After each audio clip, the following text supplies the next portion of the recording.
The night my life quietly tilted off its normal path started with water dripping onto my floor and ended with me sleeping under my best friend's roof, trying not to notice his mother more than I should have.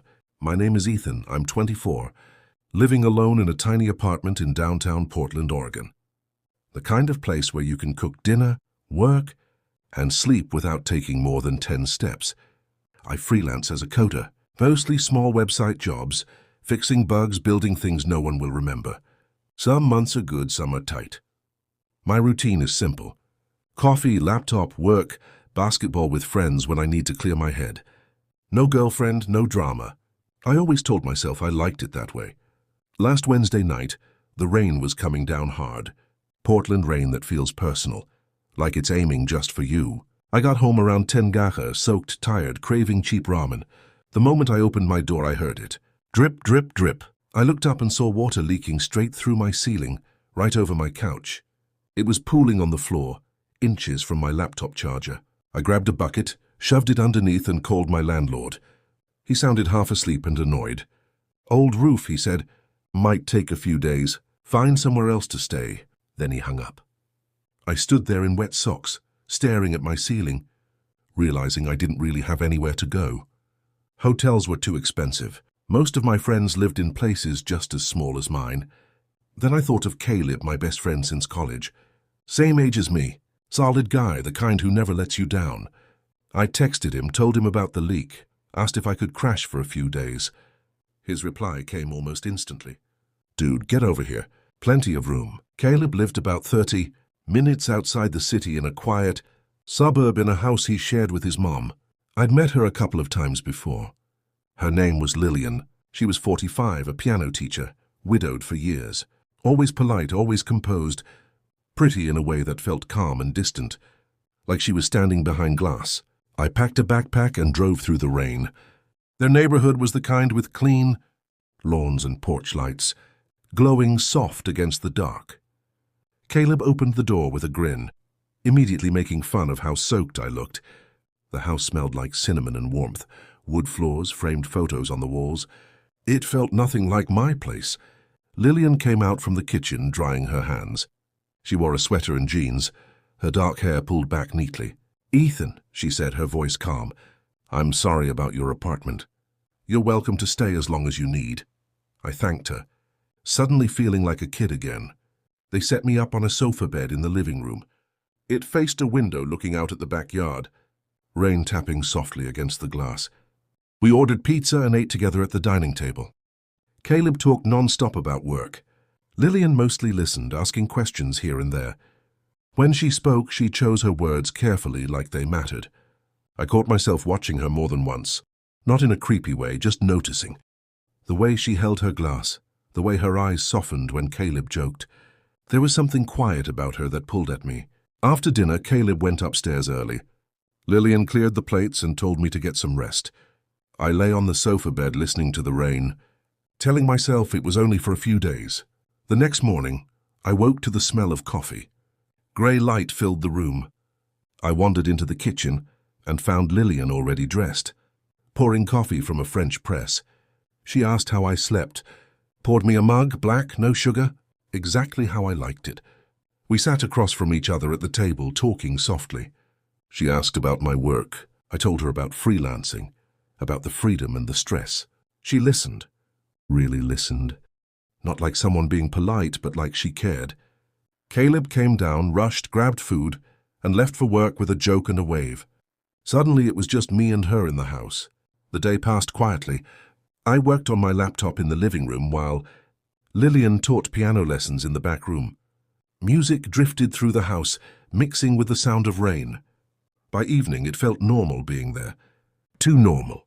That night, Caleb texted saying he'd be out of town for work for a couple days. I offered to leave. Lillian stopped me without hesitation. Don't be silly, she said. The house is big enough. As the door closed behind Caleb, the house felt different, quieter, heavier. I told myself I was overthinking it, but something had already started to change and I could feel it, even if I didn't yet understand where it was leading. The house felt too quiet once Caleb was gone. Not empty, just still, like it was holding its breath. I tried to shake the feeling and focus on work. but it was harder than it should have been. Every sound felt louder. Every movement felt noticed. Lillian went about her day like normal. Piano lessons in the afternoon, light cleaning, making dinner. I stayed in the living room with my laptop, but my attention kept drifting. I could hear the piano through the walls, soft and steady. The music wasn't loud, but it carried weight. Like she wasn't just playing notes, like she was saying something without words. By the time evening came, I realized I hadn't finished much work at all. Lillian cooked dinner again. She didn't have to, but she insisted. I offered to help, and this time she let me. We stood side by side in the kitchen, chopping vegetables, moving around each other without speaking much. The air felt warm, comfortable, too comfortable. She put on a jazz record while we cooked. Old school stuff. The kind that fills the room without demanding attention. "You like jazz?" I asked. She nodded. "It reminds me of who I used to be." That caught my attention. I didn't ask her to explain. Somehow I already understood. We ate at the table together. Just the two of us. No rush, no TV, just quiet conversation. She asked me about my life. Really asked. Not surface questions, real ones. What I wanted, where I saw myself going. I told her the truth that I didn't really know that most days. I was just trying to keep moving forward. She smiled at that. Not a sad smile, a knowing one. After dinner, we sat in the living room. Rain tapped against the windows again, steady and soft. She sat on one end of the couch. I sat on the other. Space between us, but not as much as there had been before. She told me about her husband. Not in detail, just enough. How losing him changed everything. How the house felt different after. How silence slowly became normal. "I forgot what it feels like to be seen," she said quietly. I didn't know what to say to that, so I didn't rush to fill the space. I just listened. That night, when I went to sleep on the sofa bed, my mind wouldn't slow down. I kept thinking about her voice. The way she looked at me when she talked. Like she wasn't just talking to pass time. The next day, the rain came back heavier. Grey skies, wind rattling the windows. Lillian left in the morning to teach lessons across town. The house felt strangely empty without her. I tried to work, but my thoughts kept drifting. I kept replaying conversations, little moments, things that probably meant nothing but felt like something. When she came back in the afternoon, her coat damp from the rain, the house felt full again. She smiled when she saw me, like she was glad I was still there. We cooked together again that evening. This time our movements were more relaxed, easier. We talked about music, about college, about small regrets that didn't sound small when said out loud. She told me she stopped listening to certain songs after her husband died. Said they hurt too much. I told her I stopped listening to some songs after my breakup. Said they felt like they belonged to someone else. She looked at me, then really looked at me and said, "Exactly." The moment felt heavier than it should have. Later, while cleaning up, I reached for a glass on a high shelf. It slipped, shattered on the floor. I apologized, embarrassed. She crouched down to help me clean it up. We were close, too close. Our hands reached for the same piece of glass at the same time. Her fingers brushed my wrist. She didn't pull away for a second. Neither did I. When I looked up, her expression wasn't distant or polite anymore. It was raw, unfiltered, like she'd forgotten to put her guard back on. "I'm not used to having someone this close," she said softly. Then she pulled her hand back just as quickly as the moment had started. We finished cleaning in silence. That night I lay awake again, staring at the ceiling, telling myself to get a grip, telling myself I was reading too much into things. She was lonely. I was a guest. Lions existed for a reason, but my body didn't care about logic. My thoughts kept circling back to her touch, her voice, that look in her eyes. Around 9, the power went out. The house went dark. The rain got louder. A leak started again in the living room ceiling, dripping into the bucket. I was fumbling with my phone light when I saw her standing there holding a lantern.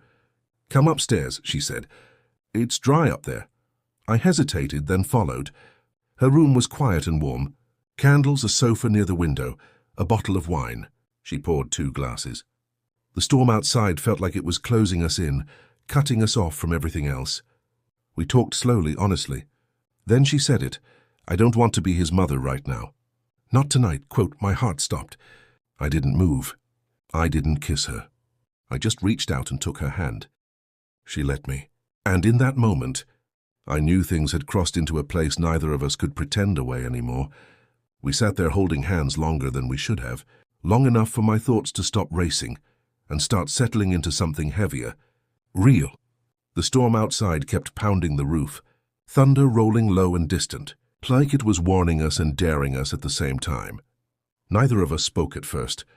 There was nothing safe to say. Lillian was the one who finally pulled her hand away slowly, like she didn't want to, but knew she had to. She stood up and walked a few steps toward the window, hugging her arms around herself. "This is complicated," she said quietly. "Yeah," I replied. "It is." She turned back to me, her face soft but serious. "Caleb is my son. You're his best friend. I don't want to hurt him, and I don't want to hurt you." I nodded. Every word landed exactly where it should. "I don't want that either." Quote. We stood there in the dim light, the lantern flickering between us. The moment hadn't disappeared, but it had changed shape, less like a spark, more like something steady waiting. "You should sleep," she said finally. We both should. She showed me to the small guest room down the hall. It wasn't fancy, just a bed, a lamp, and a window streaked with rain. As I lay down, I could still feel the warmth of her hand in mine, like it had left a mark. Sleep came slow. Morning arrived grey and quiet. The storm had softened into a light drizzle.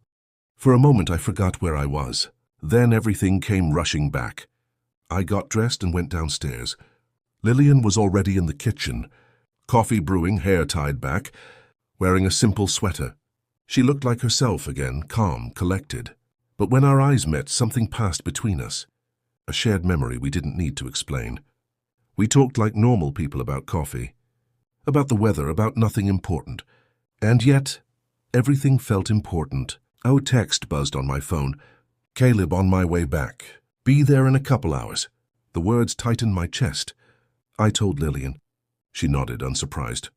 Okay, I packed my bag slowly, checking the ceiling one last time. The leak had stopped. Figures. When she joined me in the living room, neither of us rushed. There was no awkwardness, just wait. "Thank you for letting me stay," I said. "For everything." She smiled, small but sincere. "Thank you for seeing me." We stood there a moment longer than necessary. Then I heard a car pulling into the driveway. The spell broke.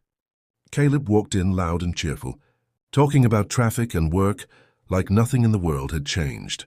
I forced myself to match his energy, to smile, to joke, to act normal, but I felt like I was standing on the edge of something fragile. I left soon after, drove back to my apartment. The leak was fixed. Life went back to its routine. Coffee, laptop, work. But I wasn't the same. Days passed, then a week. I tried not to think about her, about the rain, about that night. I told myself it was a moment, a shared loneliness. Nothing more. Then my phone buzzed. A message from an unknown number.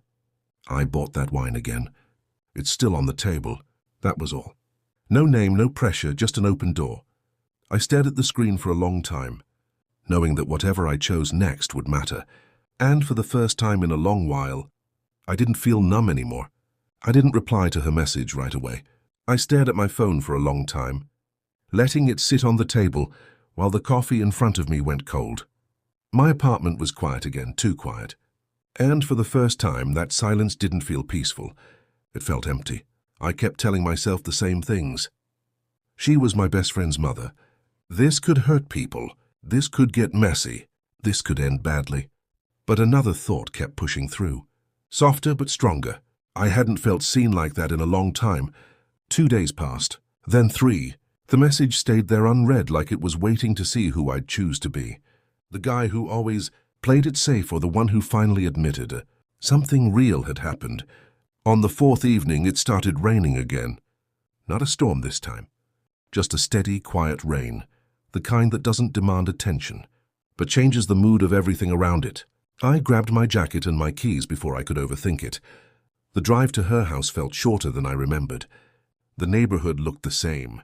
Clean lawns, porch lights glowing, her house waiting at the end of the street. I sat in my car for a full minute before getting out. Then I knocked. The door opened and there she was. Lillian looked surprised for half a second. Then she smiled. Not polite, not guarded, just real. "Hi, Ethan," she said. "Hi," I replied. She stepped aside without asking questions. The house smelled the same. Cinnamon, warmth familiar now. We sat at the kitchen table with the wine between us. No rush to pour it. No rush to talk. We both knew why I was there. "I wasn't sure you'd come," she said softly. "I wasn't sure either," I admitted, but I kept thinking about that night, about how honest it felt. She nodded. Me too. We talked for a long time about boundaries, about fear, about Caleb, about what this was and what it wasn't. There were no promises, no big declarations, just honesty. "I don't want to hide," she said, "and I don't want to pretend it didn't matter." "It mattered to me," I said. "Still does." That was enough. We didn't rush into anything dramatic. No sudden moves, no lines crossed without thought.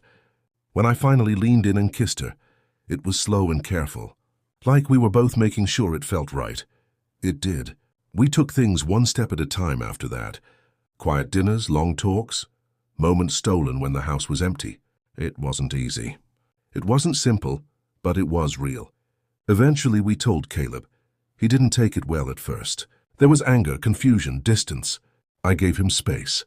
So did she. We didn't push. Time did what it always does. It softened the sharp edges.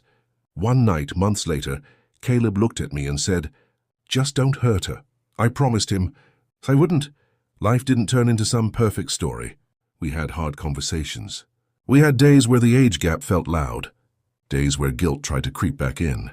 But we also had mornings with coffee and quiet smiles, music playing through the house again, laughter where there used to be silence. That night he left me at his house. Changed everything. Not because of what happened, but because two lonely people finally admitted they didn't want to be invisible anymore.